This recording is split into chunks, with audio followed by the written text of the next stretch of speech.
6월 중순 경기도 외곽의 한 신도시. 갑작스레 쏟아진 장대비는 오후의 정막을 삼켜버렸다.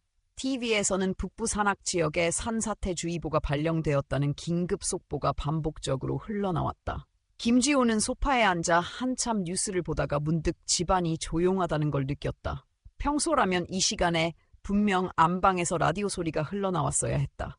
할머니는 늘 정해진 시간에 라디오를 켜고 고전 음악을 들으며 하루를 시작하는 분이었다.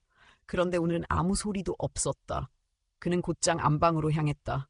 문이 반쯤 열려 있었고 방 안은 말끔했지만 어딘가 허전했다. 지호는 잠시 멈춰서서 방 안을 살폈다. 베개는 정돈되어 있었고 이불은 개켜져 있었으며 머리맡 탁자에는 언제나처럼 메모지와 일담한 책이 놓여 있었다. 그런데 할머니는 보이지 않았다. 지호는 부엌에 있는 계부모 윤서진에게 조심스럽게 물었다. 할머니가 어디 가셨냐고. 서진은 잠시 눈을 깜빡이더니 아무렇지 않은 듯 말했다. 오전에 할머니께서 근처 산사로 명상을 하러 가시겠다고 하셨단다. 평소에 마음이 답할 때면 가끔 그렇게 다녀오셨다며 걱정 말라고 덧붙였다. 지호는 고개를 끄덕였지만 마음 한켠이 찜찜했다. 뭔가 이상했다. 할머니는 어디를 가든 꼼꼼히 준비하고 가는 분이었다. 특히 요즘처럼 날씨가 급변할 땐 절대 무계획으로 외출하지 않으셨다. 게다가 오늘처럼 큰 비가 내리는 날은 집안에서 하루를 보내시곤 했다. 지호는 무언가 잘못되었다는 직감을 느꼈다. 할머니는 평소에도 자신의 위치나 일정에 대해 명확하게 말해주는 분이었고 무엇보다 외출할 땐 늘 자신에게 한마디라도 남기고 나가셨다. 오늘은 아무런 말도 없었다. 단 한마디도. 그는 할머니의 외출 복장을 떠올렸다. 늘 챙기시는 스카프, 외출용 지팡이, 그 작은 가죽 가방. 방금 전 안방에 들어갔을 때 그것들은 그대로 있었다. 그렇다면 할머니는 외출하신 게 아닐 수도 있다는 생각이 들었다. 아니면 누군가 급히 모시고 나간 걸까? 그것도 할머니가 원하지 않은 상황에서. 지호는 서진을 다시 바라보았다. 그녀의 말투는 늘 온화했고 행동은 조용했다. 하지만 어딘가 거리를 두는 느낌이 있었다. 가족이라기보단 동거인에 가까운. 오랜 시간 함께 살아왔지만 진심이 담긴 대화를 나눈 기억은 손에 꼽을 정도였다. 그날도 그녀의 말투는 한결같이 부드러웠지만 지호는 왠지 모르게 그 안에 뭔가 숨기고 있다는 느낌을 지울 수 없었다. 비는 점점 더 거세졌다. 뉴스에서는 산지 접근을 삼가라는 안내 자막이 반복되고 있었다. 지호는 휴대폰을 꺼내 할머니에게 전화를 걸었다. 하지만 방 안 탁자 위에 놓인 전화기에서 벨소리가 울렸다. 그 소리를 들은 순간 그의 손이 차가워졌다. 할머니는 외출할 때 절대 전화를 놓고 가지 않으셨다. 이건 이상했다. 아무리 짧은 외출이라도 전화기는 항상 챙기셨다. 그렇다면 정말 어디로 가신 걸까? 혹은 누군가 일부러 전화기를 남겨둔 채 데리고 나간 걸까? 지호는 천천히 거실로 나와 다시 서진에게 물었다. 이번에는 좀 더 단도직입적으로. 산사 이름은 어디냐고? 서진은 한 박자 늦게 대답했다. 예전에 몇 번 가신 적 있는 백운사라고 했다. 지호는 그 이름을 들어본 적 있었다. 꽤 거리가 있는 산 중턱에 자리한 작은 절이었다. 보통은 차량이 없으면 오르기 어려운 위치였다. 그 순간 지호는 납득할 수 없는 점이 또 하나 떠올랐다. 할머니는 혼자 산을 오르지 못하신다. 무릎이 좋지 않으셨고 몇 달 전부터는 등산 대신 근처 공원 산책으로 일상을 대신하고 계셨다. 그런데 그런 분이 갑자기 혼자 절에 가겠다고 했다고? 지호는 아무 말도 하지 않았지만 속으로는 확신했다. 이건 단순한 외출이 아니다. 이건 어떤 의도를 가진 사라짐이다. 그 순간 머릿속을 스친 장면들이 있었다.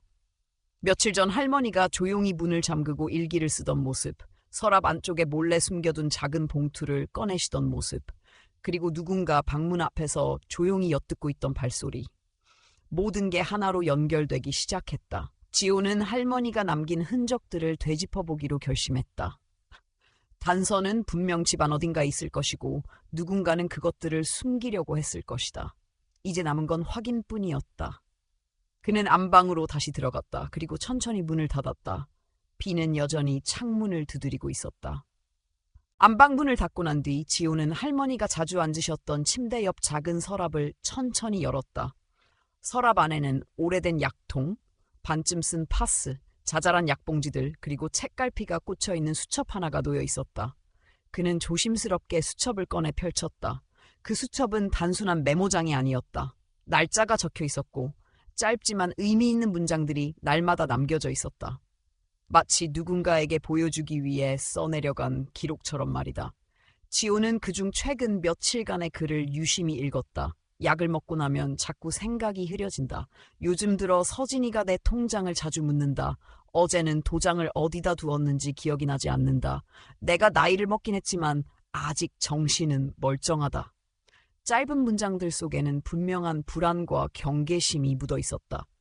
무엇보다 오늘도 약을 먹는 척하고가 휴지에 싸서 침대 밑에 숨겼다는 문장이 지호의 눈에 오래 남았다. 그는 즉시 침대 밑을 들여다보았다. 어둑한 공간 안에서 반쯤 말라붙은 휴지 뭉치가 여러 개 눈에 들어왔다. 손이 떨렸다. 단순한 오해가 아닐지도 모른다는 생각이 점점 확신으로 굳어졌다.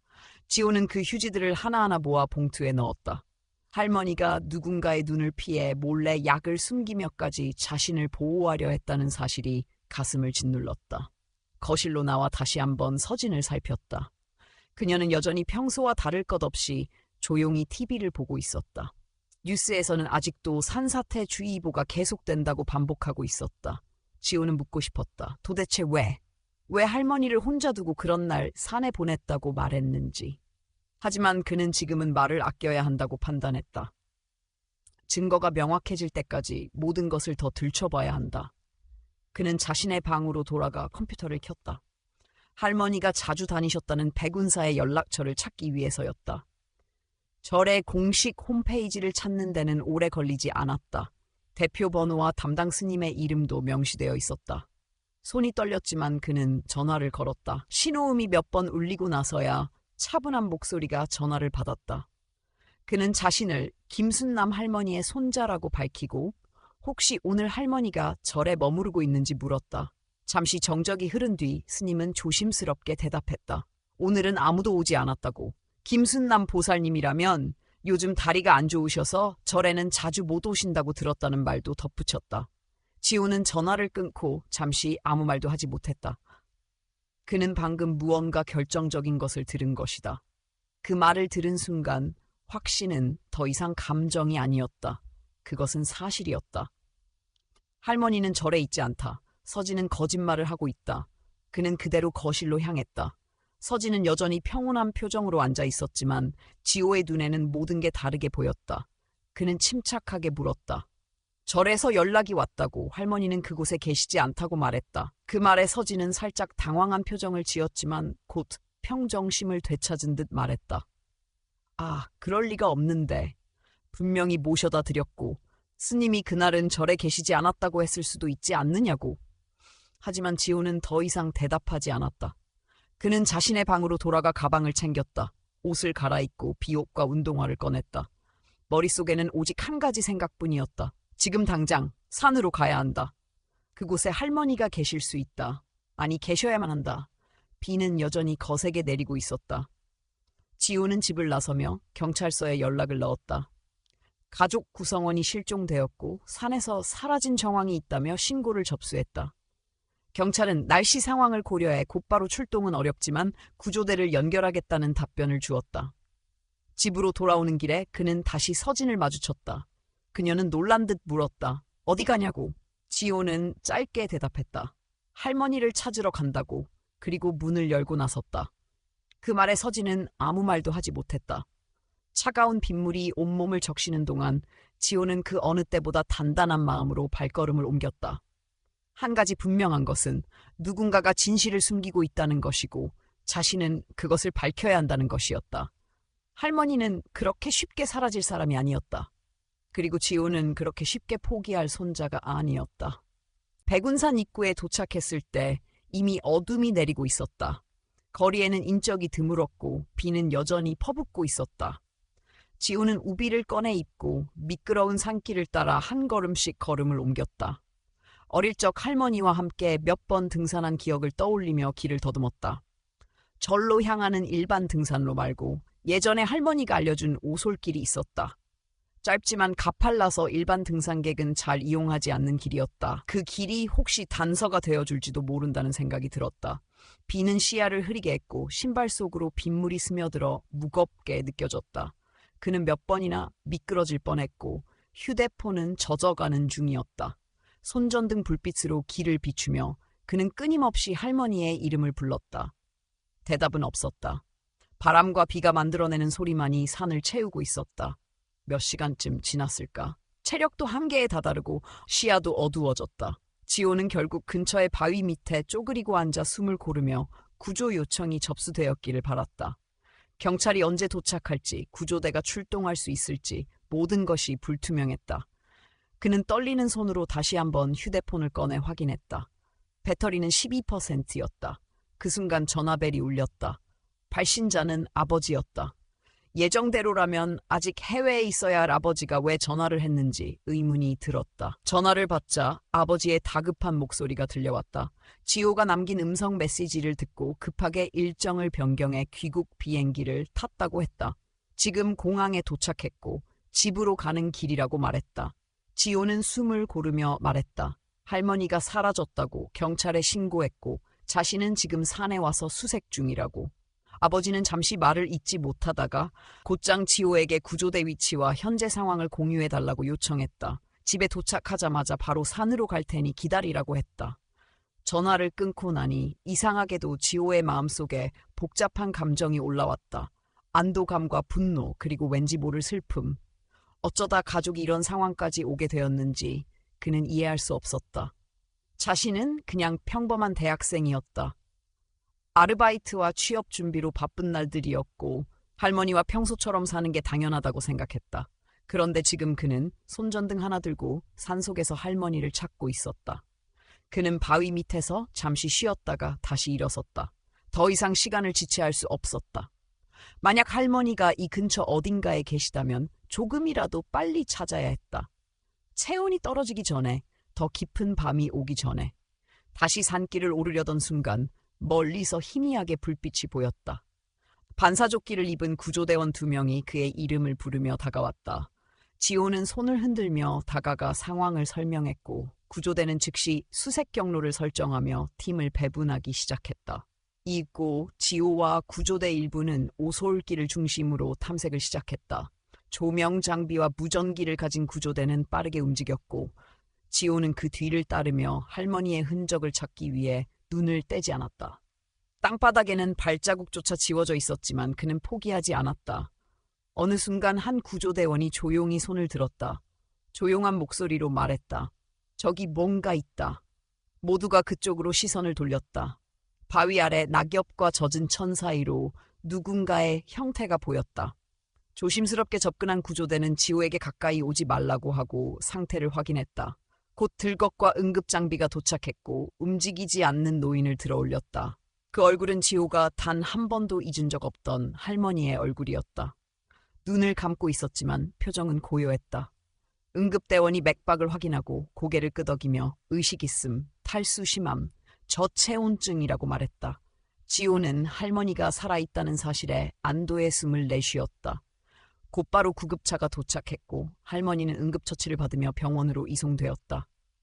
지호는 아버지에게 위치를 공유하고 자신도 차를 얻어 타고 병원으로 향했다.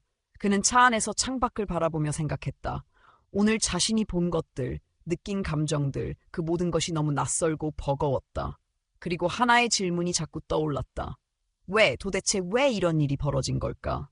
할머니를 이렇게 만들기까지 누가, 어떤 의도로 그런 선택을 한 걸까?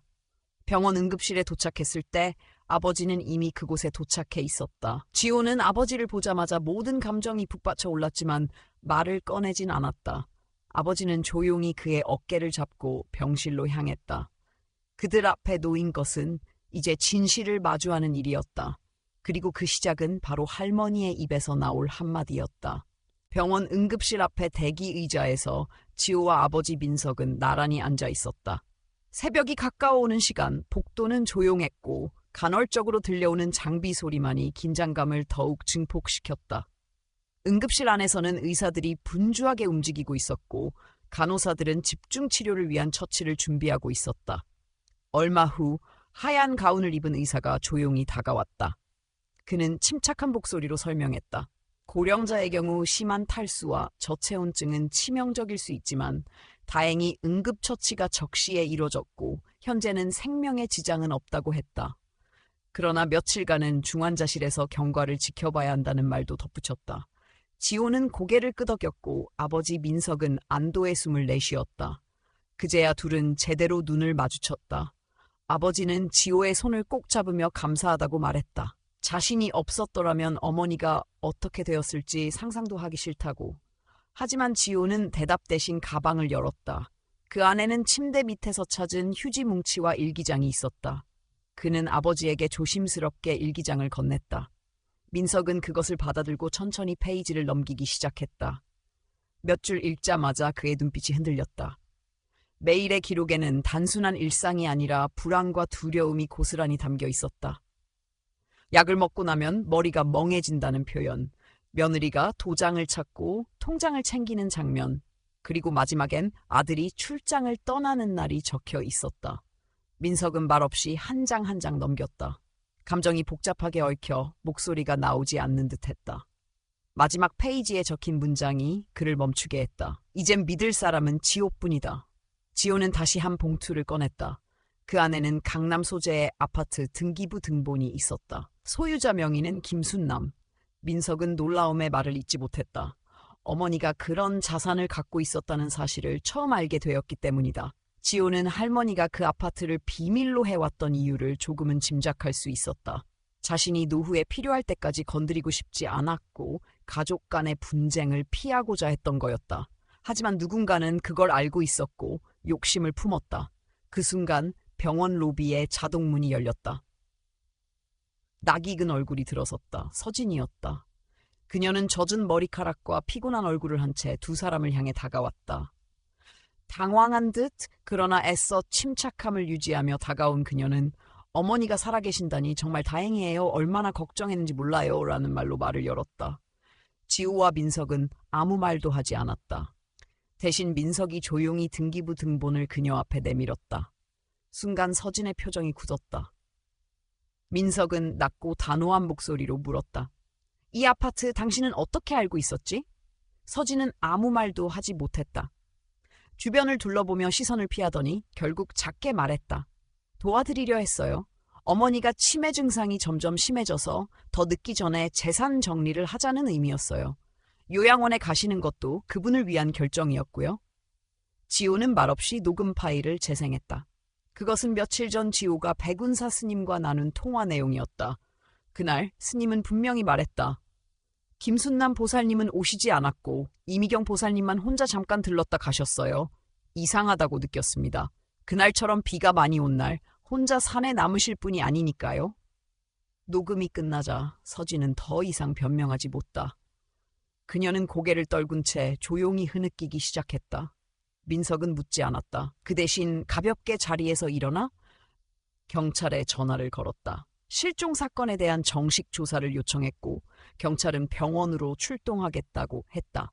잠시 후 병원 로비에 들어선 두 명의 형사가 신분을 밝히고 서진에게 다가왔다. 그녀는 조용히 형사들의 질문에 대답했고 경찰은 그녀에게 미란다 원칙을 고지했다.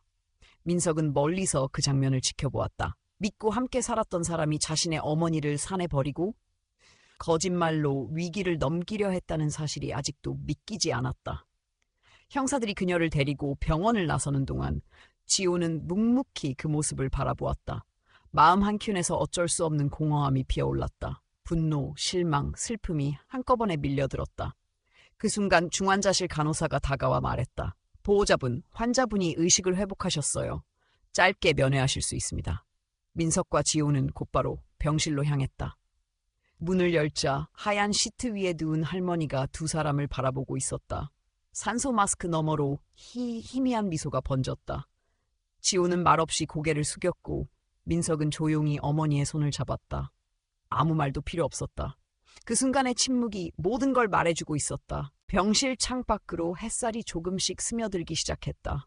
중환자실에서 일반 병실로 옮긴 지 이틀째 되는 아침, 김순남은 여전히 누워 있었지만 얼굴에는 미세한 생기가 돌기 시작했다.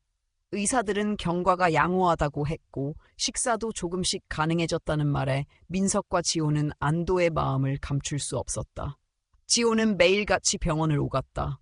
할머니의 머리맡에서 책을 읽어드리고 조용한 음악을 틀어드리며 시간을 보냈다. 할머니는 아직 긴 대화는 어려웠지만 눈빛만으로도 손자의 마음을 이해하는 듯했다. 어느 날 오후 병실 문이 조용히 열리더니 민석이 들어왔다. 그는 손에 얇은 서류 봉투를 들고 있었다. 자리에 앉자마자 조용히 말했다. 지호야, 어머니 명의 아파트 관련 서류들인데 자세히 살펴봤어. 등기부 등본 외에도 위임장 초안, 법무사 명함까지 다 있더라. 누군가 미리 준비했던 흔적이야. 지호는 서류들을 살펴보며 고개를 끄덕였다. 모든 조각이 하나로 이어지기 시작했다. 서진이 어머니를 요양원에 보내기 위해 치매 진단을 만들고 위임장을 받아 재산을 이전하려 했던 것. 그것이 실패하자 마지막 수단으로 산에 버리고 모든 것을 무마하려 했던 것이다. 그날 저녁 경찰서에서 연락이 왔다. 서진이 모든 혐의를 인정했다는 내용이었다. 그녀는 정식 조사에서 자신이 약을 섞은 사실, 절에 모시는 척 산에 버리고 온 사실, 위임장을 위조하려 했던 계획까지 모두 자백했다. 형사에 따르면 그녀는 정신이 흐릿한 상태에서 한 행동이었다고 주장했지만 계획적인 정황이 너무 명확했다. 경찰은 고령자 유기 및 학대 혐의로 구속영장을 청구했고 검찰에서도 기소를 준비하고 있다는 답변이 돌아왔다. 민석은 깊은 침묵 속에서 전화기를 내려놓았다. 가족이란 이름 아래 일어난 일이기에 그는 충격에서 쉽게 벗어나지 못했다. 20년을 함께 산 아내가 어머니를 그렇게까지 몰아세웠다는 사실을 도저히 받아들일 수 없었다. 며칠 후 재판부는 서진에게 징역 3년에 집행유예 5년, 사회봉사 300시간과 노인복지교육 이수 명령을 선고했다. 비교적 가벼운 형량이었지만 민석은 따로 이의를 제기하지 않았다. 그에게 중요한 건 처벌보다 다시는 이런 일이 반복되지 않는 것이었다.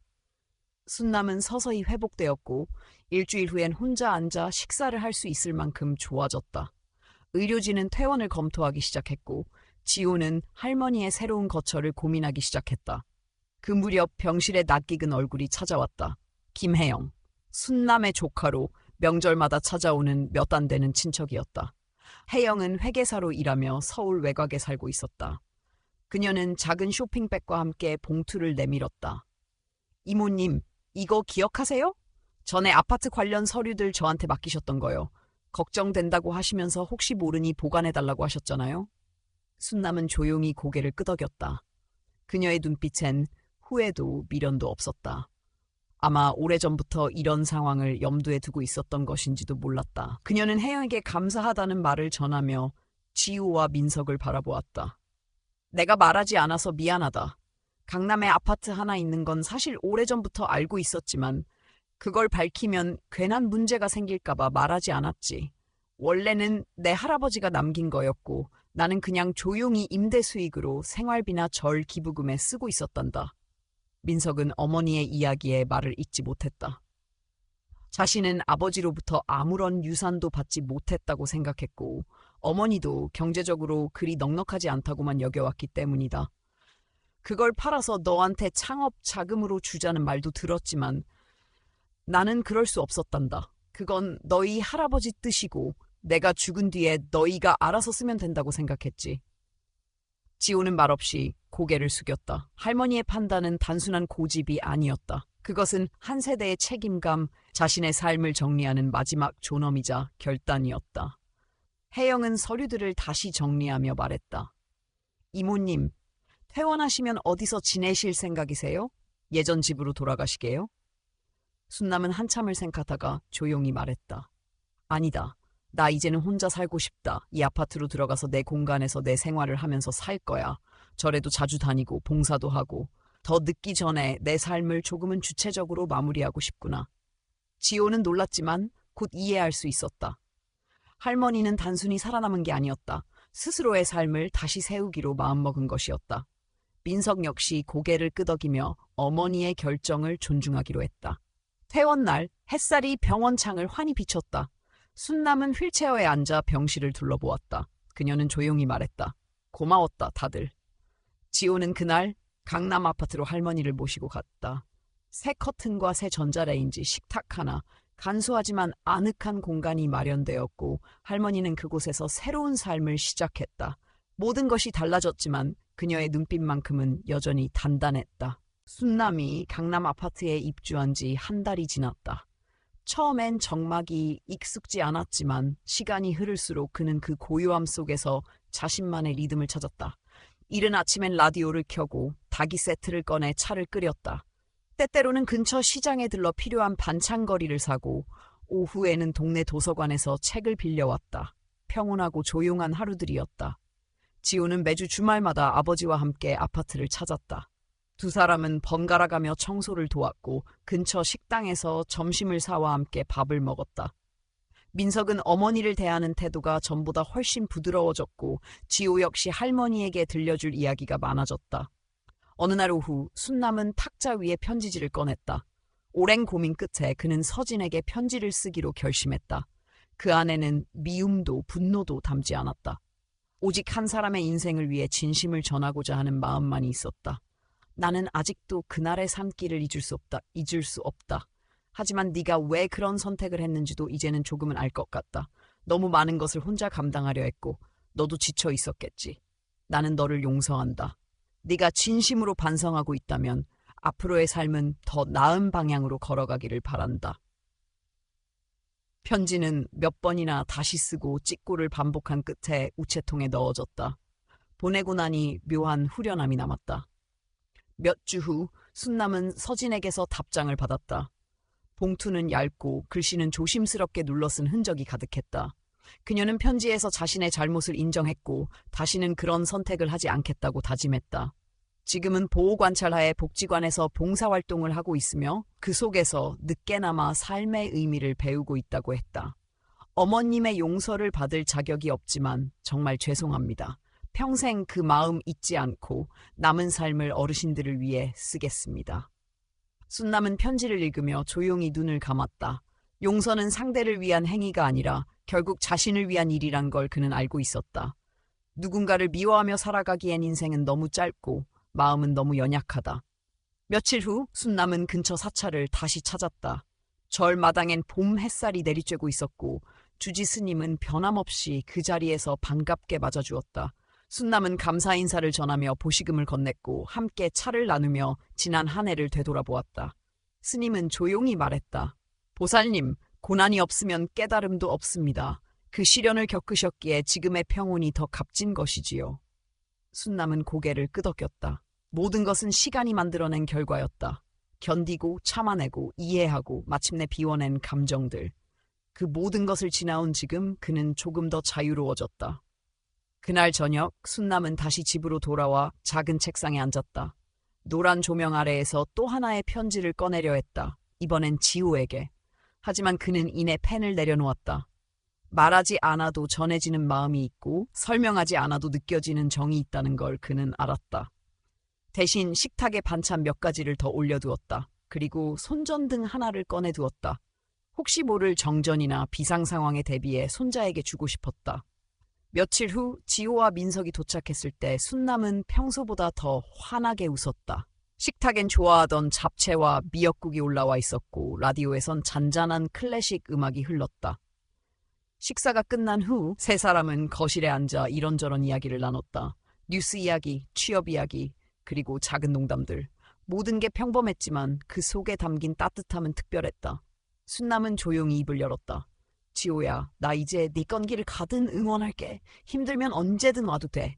이 집은 늘 열려 있으니까. 지호는 고개를 끄덕이며 대답했다. 그 순간 민석은 무언가를 꺼내며 말했다. 어머니, 저희도 이야기 나눈 게 있어요. 어머니가 원하신다면 이 집에 계시되 저희가 매일 돌아가며 오기로 했어요. 병원 진료나 장 보는 일도 함께 하고요. 순남은 놀라지 않았다. 이미 마음속에서 준비된 말들이었다. 그래, 그렇게 하자. 나는 혼자가 아니야. 너희가 있다는 것만으로도 충분하단다. 그날 밤 순남은 침대에 누워 천장을 바라보았다. 창밖으로는 서울의 불빛이 흐르고 있었다. 눈을 감기 전 그는 속으로 짧게 기도했다. 내게 남은 시간이 길지는 않겠지만 그 하루하루를 감사하게 살겠습니다. 아프지 않게, 미워하지 않게, 담담하게. 그리고 그는 조용히 잠이 들었다.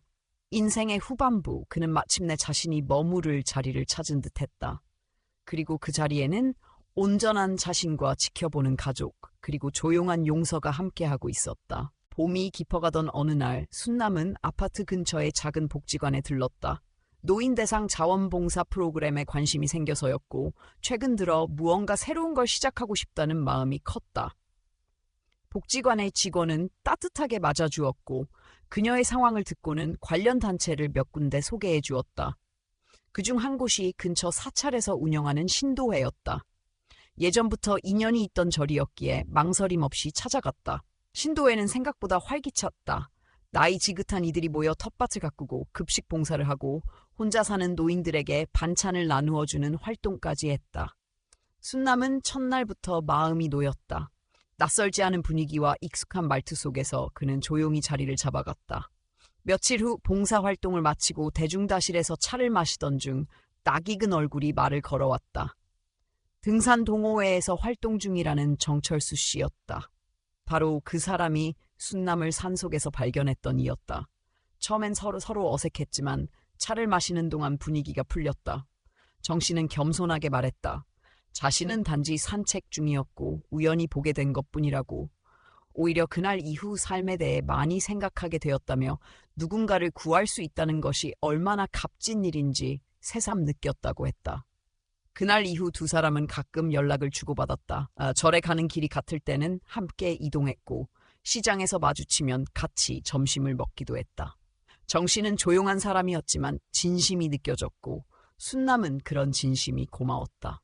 한 달이 흐르고 지호는 대학 졸업식을 마쳤다. 정장을 입고 순남의 아파트를 찾은 그는 자랑스럽게 졸업장을 보여주었다. 순남은 그 자리에서 작은 봉투를 내밀었다. 과거 임대 수익으로 모은 돈 일부였다. 내가 선택한 길이 쉽지 않을 거라는 거 알아. 하지만 꼭 필요한 일이라고 생각해. 사회복지, 그거 내가 할 수 있는 일이야. 지호는 아무 말 없이 고개를 숙였다. 그는 할머니의 일이 있은 후 전공을 바꾸기로 결심했고 노인복지에 대한 공부를 시작했다. 처음엔 막막했지만 시간이 흐를수록 자신이 왜 이 길을 택했는지 분명해졌다. 그는 매일 뉴스에서 나오는 독거노인 문제, 가족 간 갈등, 복지 사각지대에 있는 어르신들의 이야기를 보며 마음이 무거워졌다. 그리고 자신이 해야 할 일이 무엇인지 더욱 뚜렷하게 그릴 수 있었다. 민석은 그런 아들의 선택을 처음엔 걱정했지만 지금은 누구보다 자랑스러워했다. 자신이 지키지 못한 것을 지호가 이어가고 있다는 사실이 뿌듯했다. 그는 주말이면 지호와 함께 복지관에 가서 자원봉사를 했고 때때로는 강의도 찾아들었다. 어느 따뜻한 봄날 순남은 신도의 주관으로 열리는 산사순례에 참여하게 되었다. 산길을 오르며 그녀는 오랜만에 맑은 공기를 깊이 들이마셨다. 절에 도착하자 주지 스님은 여전히 같은 자리에 서 있었다. 그녀는 두 손 모아 인사를 드렸고 스님은 조용히 말했다. 보살님, 그날 산에서 깨어나 다시 저를 찾으셨을 때 저는 이미 결과를 알고 있었습니다. 사람이 살아가는 길에는 반드시 이유가 있고 그 시련은 보살님을 더 깊게 만든 것이겠지요. 순남은 고개를 끄덕였다. 긴 시간이 필요했다. 용서를 위해, 이해를 위해, 그리고 자신을 회복하기 위해. 하지만 그 모든 과정을 지나온 지금 그녀는 웃을 수 있었다. 절을 나서며 하늘을 바라보았다. 구름 한 점 없이 맑은 하늘 아래에서 마음은 한없이 가벼워졌다. 세상은 여전히 복잡하고 인간관계는 늘 예측할 수 없지만 그 안에서도 자신의 자리를 찾을 수 있다는 확신이 들었다. 그날 밤 순남은 집으로 돌아와 편지 한 장을 긁어냈다. 수신이는 없었다. 그냥 마음속에 자신에게 쓰는 편지였다. 너는 참 많은 걸 견뎌냈다. 미움도, 상처도, 배신도. 하지만 그걸 통해 사랑도, 신뢰도, 용서도 다시 배웠구나. 늦지 않았다. 지금부터라도 조금씩 천천히 너 자신을 더 아껴주자. 편지를 접어 책상 서랍에 넣으며 그는 다시 한번 창밖을 바라보았다. 도시의 밤은 조용했고 멀리서 들려오는 차량 소음조차 익숙했다. 삶은 여전히 흘러가고 있었고 그녀는 그 안에서 여전히 살아가고 있었다. 예전과는 다른 방식으로 더 단단하게, 더 따뜻하게, 그리고 더 자신답게. 여름이 다가오던 어느 저녁, 순남은 김치전과 된장찌개를 준비하며 지호와 민석을 기다렸다. 가족끼리 오랜만에 함께하는 식사 자리였다. 아파트의 식탁 위엔 정갈하게 접시들이 놓였고 오래된 그릇 사이로 정이 흘렀다. 문이 열리고 지호와 민석이 들어섰다. 순남은 반갑게 맞이하며 자리에 앉았다. 세 사람은 평소처럼 소소한 일상 이야기를 나누며 웃었다. 지호는 복지 실습 이야기를 했고 민석은 회사의 인사 이동 소식을 전했다. 평범한 저녁이었지만 그 속엔 오랜 시간 엉켜있던 감정들이 조용히 풀려나가는 흐름이 있었다. 식사를 마친 후 순남은 조심스럽게 입을 열었다. 내가 너희에게 하고 싶은 이야기가 하나 있구나. 지호와 민석은 고개를 끄덕이며 귀를 기울였다. 며칠 전에 편지를 받았단다. 서진이한테서. 짧은 침묵이 흘렀다. 두 사람 모두 놀란 기색이 역력했지만 말을 아끼고 기다렸다. 그 아이가 복지관에서 봉사활동을 하고 있대. 어르신들 발 마사지도 해드리고 반찬 배달도 하고 있다고 하더구나.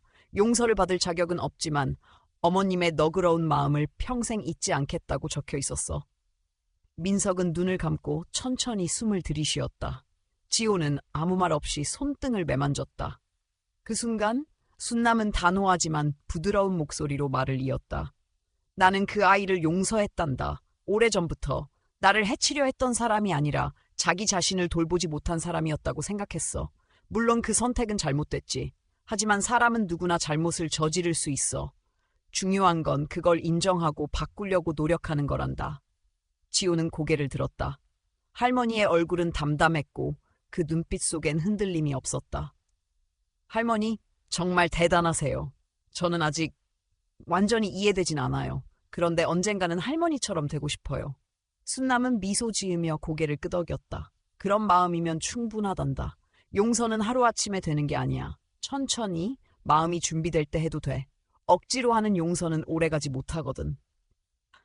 그날 밤 지호와 민석은 집으로 돌아갔고 순남은 다시 조용한 거실에 앉았다.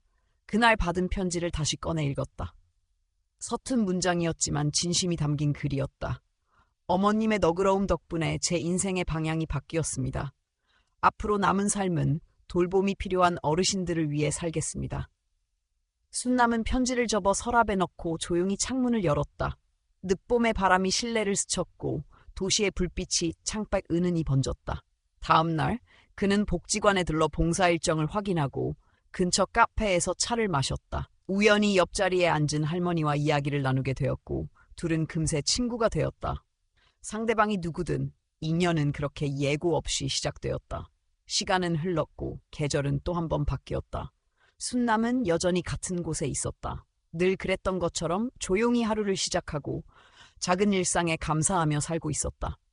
지호는 대학원에 진학해 노인복지 연구를 이어갔고 민석은 새로운 프로젝트를 맡으며 바쁜 일상을 살고 있었지만 두 사람 모두 꾸준히 순남을 찾았다. 어느 날 지호는 복지관에서 주최한 발표회에서 할머니 이야기를 소개했다. 그는 담담하게 말했다. 제게 노인복지를 공부하게 만든 사람은 바로 제 할머니입니다. 누군가에게 배신당하고 삶의 끝에서 다시 일어선 분이죠. 하지만 그보다 더 놀라운 건 그 모든 상처를 사랑과 이해로 바꾸신 분이라는 겁니다.